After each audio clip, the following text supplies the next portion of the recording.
Praise the lord. ఈరోజు దేవుడు మనతో మాట్లాడుతున్న వాక్యము వాగ్దానము కీర్తనల గ్రంథము 37వ అధ్యాయము 5వ వచనము. ఆయన నీ కార్యము నెరవేర్చును. హల్లెలూయా. దేవుడు మన కార్యాలను నెరవేర్చే దేవుడు. నువ్వు ఏ కార్యం గురించి ఆలోచన చేస్తున్నావేమో, నీ హృదయంలో తలంపు ఉందేమో, నీ ఆలోచనలన్నీ కూడా నీ కార్యం మీద ఉన్నాయేమో జ్ఞాపకం చేస్తుంది వాక్యము.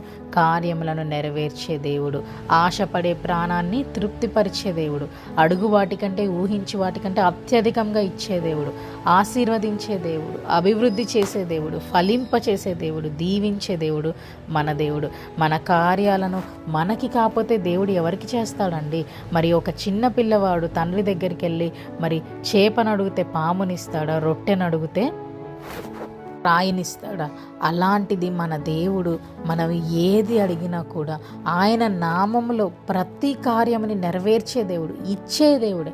వాక్యాలన్నీ చూసుకుంటే అడిగితే మీకు ఇస్తారు, అడుగుడి మీకు ఇవ్వబడును, ఇవే వాక్యాలు ఉన్నాయి. మన దేవుడు మన వాంఛలను తీర్చే దేవుడు. గొప్ప దేవుడిని మనం కలిగి ఉన్నాం. మనం రాళ్లకో రప్పలకో మొక్కట్లేదు. సజీవుడైన దేవుడిని, జీవము గల దేవుడిని మనం అడుగుతున్నాం. ఆయన మనకు అన్నిటినీ ఇచ్చే దేవుడు మన దేవుడు. అంత గొప్ప దేవుడిని మనం కలిగి ఉన్నందుకు, మన ప్రేమ స్వరూపి అయిన మన దేవుడిని మనం కలిగి ఉన్నందుకు మనం ఎంతగానో స్తుతించాలి. దేవునికి కృతజ్ఞతాస్తుతులు చెల్లించాలి. ఆయన బిడ్డలంగా ఈ లోకంలో మనము నిలబడాలి. ఈ వాక్యం మన జీవితాల్లో నెరవేరాలని కోరుకుంటూ గట్టిగా ఏమేమి చెప్దాం. May the lord bless you and give you peace. Have a fruitful day.